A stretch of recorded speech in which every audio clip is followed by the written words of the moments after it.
নাহমাদুহু ওয়া নুসাল্লি আলা রাসূলিহিল কারীম আম্মা বাদ। বিসমিল্লাহির রহমানির রহিম।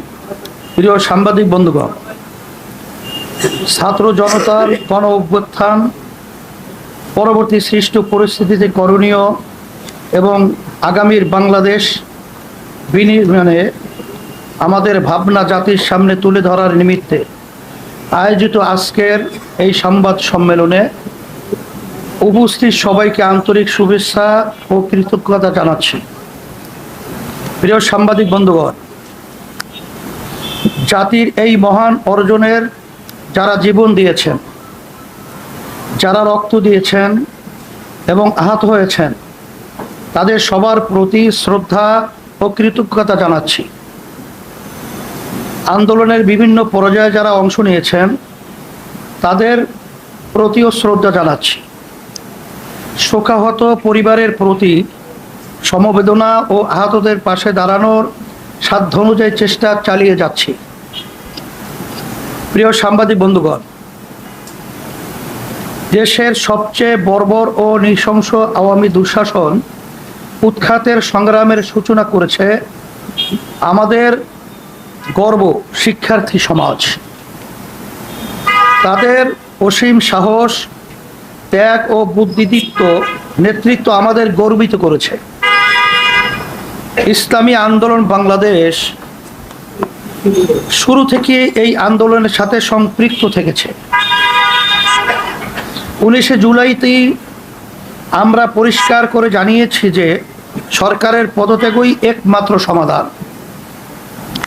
শুরু থেকেই নানা মাত্রায় ও নানা ধরনে ইসলামী আন্দোলনের নেতা কর্মীরা এই আন্দোলনে অংশ নিয়েছে। সেজন্য আমরা গর্ববোধ করি যে নৃশংস এ জালিমের পতনের মহান বিপ্লবে আমরা ভূমিকা নিতে পেরেছি। আমাদেরও অনেক ভাই জীবন দিয়েছেন এবং আহত হয়েছেন। প্রিয় সাংবাদিক বন্ধুগণ, স্বৈর শাসনের অবসান হয়েছে। এখন সময় দেশ গড়ার, এখন সময় সাম্য, সামাজিক মর্যাদা ও ন্যায় বিচার ভিত্তিক বাংলাদেশ নির্মাণের। এই যুগ সন্নিক্ষণে আগামী পরিকল্পনা হিসাবে আমরা কিছু প্রস্তাব তুলে ধরতে চাই। অনতিবিলম্বে স্বৈরাচার বিরোধী আন্দোলনে সক্রিয় এমন সকল রাজনৈতিক দল, পেশাজীবী ও বৈষম্য বিরোধী ছাত্র আন্দোলনের প্রতিনিধিদের সাথে পরামর্শক্রমে অনূর্ধ্ব 15 সদস্য বিশিষ্ট অন্তর্বর্তীকালীন সরকার গঠন করতে হবে, যার মেয়াদ 6 মাসের বেশি হতে পারবে না। 2, অন্তর্বর্তীকালীন সরকারের কেউ পরবর্তী নির্বাচনে অংশ নিতে পারবেন না। 3, গ্রহণযোগ্য তদন্ত কমিশন ও স্বতন্ত্র ট্রাইব্যুনাল গঠন করে জুলাই গণহত্যাকাণ্ডের বিচার করতে হবে। একই সাথে গত 16 বছরে গঠিত সকল রাজনৈতিক ও প্রশাসনিক হত্যাযজ্ঞ, গণহত্যা, গুম ও মানবাধিকার লঙ্ঘনের বিচার করতে হবে। তদন্ত সাপেক্ষে আহত নিহত পরিবারকে ক্ষতিপূরণ সহ পুনর্বাসনের ব্যবস্থা করতে হবে। এক্ষেত্রে যে সকল ব্যক্তি বা সংগঠন দোষী সাব্যস্ত হবে, তাদেরকে রাজনীতি ও নির্বাচন থেকে স্থায়ীভাবে নিষিদ্ধ করতে হবে।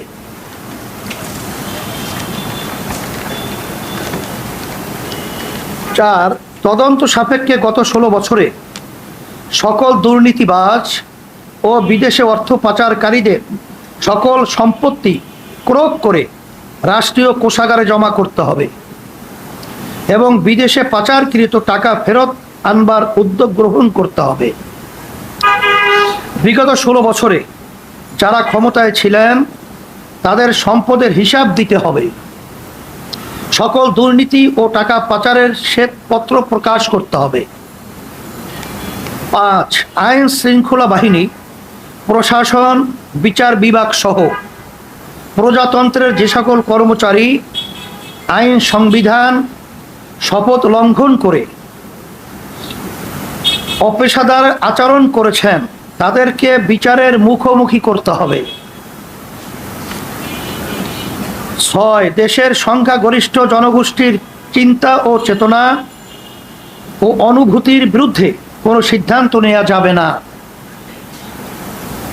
7, নির্বাচন কমিশনকে পুনর্গঠন করতে হবে এবং অবাধ, সুষ্ঠু, গ্রহণযোগ্য ও অংশগ্রহণমূলক নির্বাচনের জন্য সংখ্যানুপাতিক নির্বাচন পদ্ধতি পিআর চালু করতে হবে। 8, আওয়ামী দুঃশাসনের বিগত 16 বছরে সবচেয়ে ক্ষতিগ্রস্ত হয়েছে এদেশের সাধারণ শিক্ষা খাতের মান ও নৈতিকতা। এই ক্ষতি দ্রুত সময়ের মধ্যে কাটিয়ে ওঠার লক্ষ্যে দেশপ্রেমিক শিক্ষাবিদ ও ওলামায়ে কেরামের সমন্বয়ে একটি জাতীয় শিক্ষা কমিশন গঠন করে প্রয়োজনীয় পদক্ষেপ গ্রহণ করতে হবে। 9, ওলামায়ে কেরাম জাতির ধর্মীয় নেতৃত্ব প্রদান করেন। তারা উম্মাহর ঈমান, আমল রক্ষায় কাজ করেন। সেজন্য অন্তর্বর্তীকালীন সরকারে ওলামায়ে কেরামদের মধ্য থেকে প্রতিনিধি অবশ্যই থাকতে হবে। ছাত্র জনতার এই আন্দোলন হত্যা, লুটতরাজ ও অবৈধ ক্ষমতা প্রয়োগের বিরুদ্ধে ছিল। শিল্প ও কলকারখানা ধ্বংসের বিরুদ্ধে ছিল।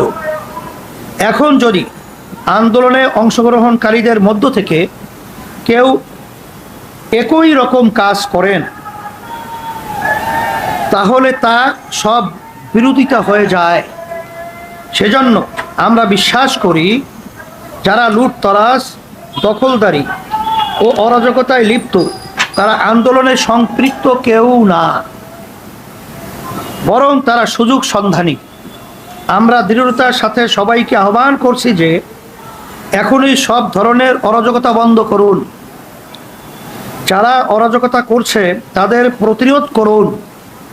যারা দেশের সম্পদ নষ্ট করছে তাদের প্রতিরোধের এলাকায় এলাকায় প্রতিরোধ কমিটি গঠন করুন।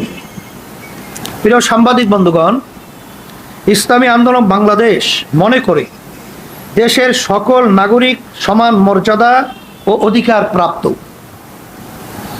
ধর্মের কারণে কাউকে আঘাত করা বা কাউকে প্রতিপক্ষ বানানোকে ইসলাম ও রাষ্ট্রীয় আইনও সমর্থন করে না। আমাদের আন্দোলনের চেতনাও তা সমর্থন করে না। সেজন্য বলবো, দেশের সংখ্যালঘুদের প্রতিটি উপাসনালয় ও ধর্মীয় স্থাপনায় পাহারার ব্যবস্থা করুন। ইসলামী আন্দোলন বাংলাদেশ ইতিমধ্যেই সেই কাজ শুরু করেছে এবং তা অব্যাহত থাকবে ইনশাআল্লাহ। উক্ত 9 দফা দাবি আদায়ের লক্ষ্যে নিম্নোক্ত কর্মসূচি ঘোষণা করছি। কর্মসূচি: 9 আগস্ট 24 শুক্রবার বিকাল 3টায় বাইতুল মোকাররম উত্তর গেইটে বিশাল গণজামায়াত। পর্যায়ক্রমে বিভাগ ও জেলা শহরে সমাবেশের আয়োজন করা হবে।